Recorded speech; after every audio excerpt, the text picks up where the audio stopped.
This video will cover how to create reports. I'm going to show you, there's 4 ways to do reporting. I'm going to show you 2 of the ways in this first video. So at the field level, I'm going to come down here to the Home button. At the Home button, I'm going to hit the drop down up here, and there's a quick report option. You'll notice up here in the top right. But before I go there, I'm going to come down here in the bottom right and go to the activities, and I'm going to load up one of my layers of data. So let's say we want to load up our 2018 soil sampling. Let's say we want to load up our 2020 planting information. And we come up here in the right top and we click that. Here's my point for showing this to you. Any of the activity layers you can load up and click the quick report and just take the default name if you want to. And we'll report for what you see is what you get. So it will give you that information.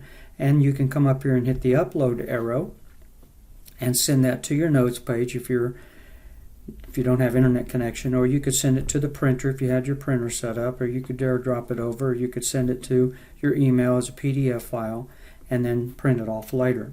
So that's one option, is to do the quick report. And again, you can do quick report in many different areas. Another option is in the activities view in the bottom right, is to come up here and say, well, I want to look at data layers and I want to compare those. So I'm going to load up my 2016 soil samples.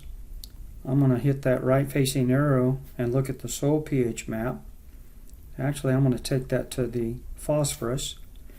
And then here on the bottom center, or kind of right in the center here on the right, you have the compare option. And I'm going to hit the add comparison map.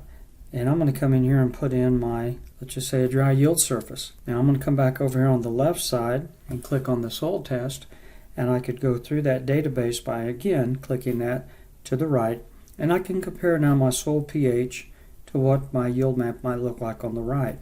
But you could have any 2 layers of data you want in here, side by side on the activities, and go back to options and you can do a quick report off of that. Give it a name, and what you see is what you get. So what you had on that actual page for the report is what's going to appear on this quick report. So the quick report is able to be utilized in many different levels of reporting out this information, but it's the most simplest, quickest, and easiest report to create in the Sirrus mobile application.